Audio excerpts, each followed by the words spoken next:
નમસ્કાર મિત્રો, સ્વાગત છે અમારું એકવાર ફરી યુટ્યુબ ચેનલમાં। તો મિત્રો આજે આપણે વાત કરવાની છે પોલીસ કોન્સ્ટેબલ અને પીએસઆઈની ઓનલાઈન ફોર્મ ભરવાના શરૂ થઈ ચૂક્યા છે। મિત્રો તેના ફોર્મ કેવી રીતે ભરવા, કઈ જગ્યાએ ભરવા, કઈ વેબસાઇટ પર ભરવા, કયા ડોક્યુમેન્ટ માંગશે, કેટલી વયમર્યાદા માંગી, તમામ માહિતી જાણવા આપણે વિડીયોમાં ચાલો મિત્રો વિડીયોને કરી શરૂ। મિત્રો પહેલા તો આપણે વાત કરીએ વયમર્યાદા અને શૈક્ષણિક લાયકાત માટે। તો મિત્રો તમે નીચે જોઈ શકો છો વયમર્યાદા અને શૈક્ષણિક લાયકાત।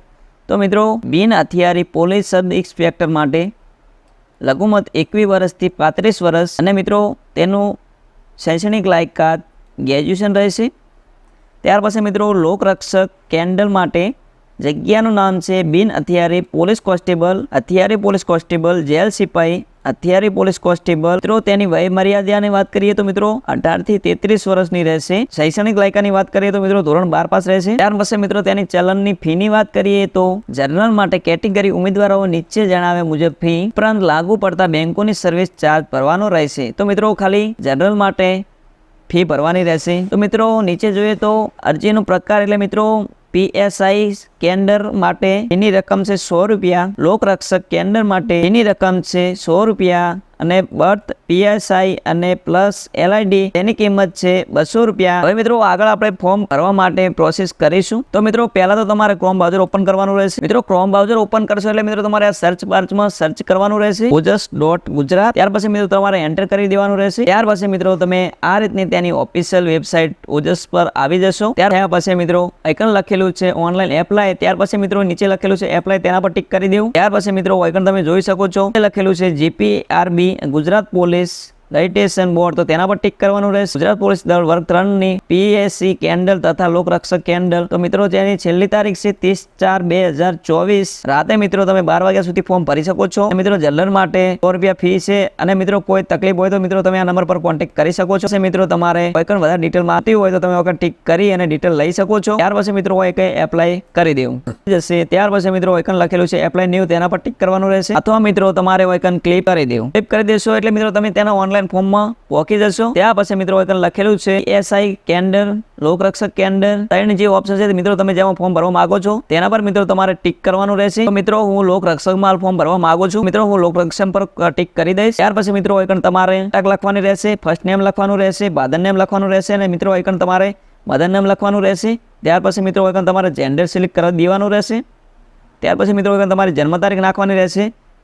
ત્યાર પછી મિત્રો તમે મેરિડ હોય તો મેરિડ અથવા અનમેરિડ કરી દેવું। આઇકન તમારે કેટેગરી સિલેક્ટ કરવાની રહેશે, આઇકન તમારે એડ્રેસ નાખવાનું રહેશે, તમારી કેસ આવી જશે। આઇકન મિત્રો તમારો જિલ્લો સિલેક્ટ કરવાનો રહેશે, હોય તાલુકો સિલેક્ટ કરવાનો રહેશે, હોય તમારો પિનકોડ સિલેક્ટ કરવાનો રહેશે, મિત્રો મોબાઈલ નંબર નાખવાનો રહેશે, આઇકન તમારો રિટર્ન મોબાઈલ નંબર નાખવાનો રહેશે। મિત્રો તે જ એડ્રેસ સામે નાખી દેવાનું રહેશે। મિત્રો તમારા ડોક્યુમેન્ટ તમારા જોડે હોય તે સિલેક્ટ કરી દેવું। ત્યાર પછી મિત્રો જે ડોક્યુમેન્ટ તમે સિલેક્ટ કર્યું છે તેનો આઇકન નંબર નાખવાનો રહેશે। ત્યાર પછી મિત્રો ભાષા છે તે આઇકન સિલેક્ટ કરવાની રહેશે।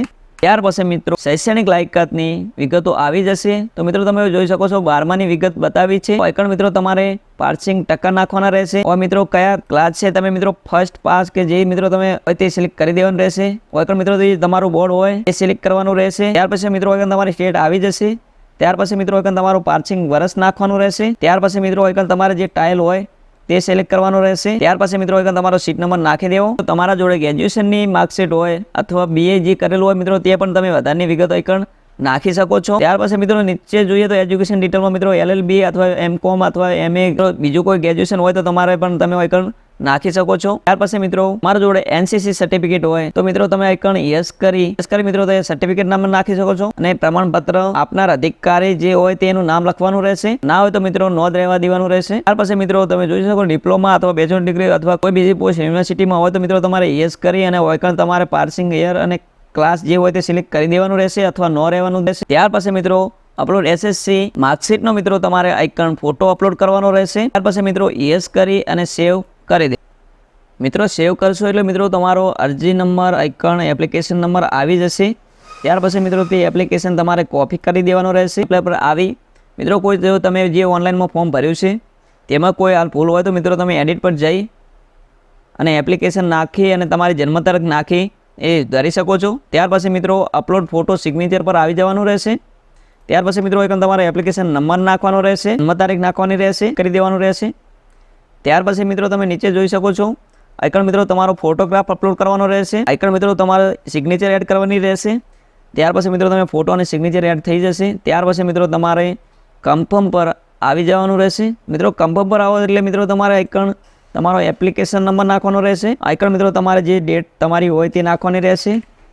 ત્યાર પછી મિત્રો જે તમારી નીચે વિગતો છે એ તમારે વાંચી અને મિત્રો લખેલું છે કન્ફર્મ એપ્લિકેશન, તો તેના પર ટિક કરી દેવાનું રહેશે. મિત્રો તેના પર ટિક કરશો એટલે મિત્રો આઈકન જે લખેલું છે તે વાંચી લેવું. મિત્રો તેના પર ટિક કર્યા પછી તમે મિત્રો આઈકન નીચે જોઈ શકો છો તમારો આઈકન અરજી નંબર આવી જશે. ત્યાર પછી મિત્રો આઈકન તમારો પ્રિન્ટનું ઓપ્શન આવી જશે. મિત્રો આપણે જનરલ માટે ભર્યું છે એટલે જનરલ માટે આઈકન 100 રૂપિયા ફી ભરવાની રહેશે. મિત્રો તમે આઈકન જઈ અને તમારી ઓનલાઈન ફી ભરી શકો છો. તો મિત્રો પહેલા તો હું તમને ફોર્મ બતાવી દઉં છું. તો મિત્રો તમે જોઈ શકો છો તમારું આ રીતનું ફોર્મ આવી જશે. તો તેની મિત્રો તમારે આઈકન જઈ અને પ્રિન્ટ કરી દેવાની રહેશે ફી ઓનલાઈન. તો તેના પર મિત્રો તમારે ફી ભરવા માટે ટિક કરવાનું રહેશે. મિત્રો તેના પર ટિક કરશો એટલે મિત્રો આઈકન પહેલું ઓપ્શન આવશે સિલેક્ટ જોબ. તો મિત્રો તમે નીચે જેના માટે તમે ફોર્મ ભર્યું છે તે મિત્રો તમારે આઈકન સિલેક્ટ કરવાનું રહેશે. મિત્રો સિલેક્ટ કર્યા પછી મિત્રો આઈકન તમારો પેશન નંબર નાખવાનો રહેશે અને આઈકન મિત્રો તમારે જન્મ તારીખ નાખવાની રહેશે.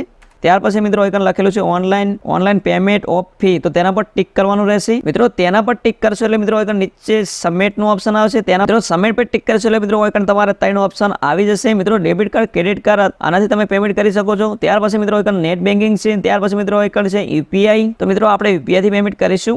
તો મિત્રો આઈકન તમારે જે યુપીઆઈ નંબર નાખીને તમે આઈકન કરી શકો છો અથવા એનો QR કોડ છે તે પણ નાખીને તમે આઈકન પેમેન્ટ કરી શકો છો. તો તમારા પેમેન્ટ થઈ જાય એટલે મિત્રો તમે હવે જોઈ શકો છો ઓનલાઈન પેમેન્ટ રિસીપ્ટ પર આવી અને મિત્રો તમે આ રીતની જે તારીખ છે નાખી અને તમે તેની પ્રિન્ટ લઈ શકો છો. ઉમેદ કરું છું મિત્રો આ વિડીયો તમને પસંદ આવ્યો તો વિડીયોને લાઈક, શેર અને સબસ્ક્રાઇબ કરો અને તમારા સગા સંબંધી સાથે શેર કરો, ત્યાંથી તે પણ ઓનલાઈન ઘરે બેઠા ફોર્મ ભરી શકે. મિત્રો તમે પણ જો ઓનલાઈન ફોર્મ અમારા જોડે પણ ભરાવવા માંગો છો તો અમારો બાજુમાં નંબર આપી દઈશ અને નીચે ડિસ્ક્રિપ્શન પર નંબર આપી દઈશ. તો મિત્રો ત્યાં પર જઈ તમે અમને કોલ કરી પણ ડોક્યુમેન્ટ વોટ્સઅપ કરી ઓનલાઈન ફોર્મ ભરી શકો છો ઘરે બેઠા. ચાલો મિત્રો વિડીયોને કરીએ એન્ડ.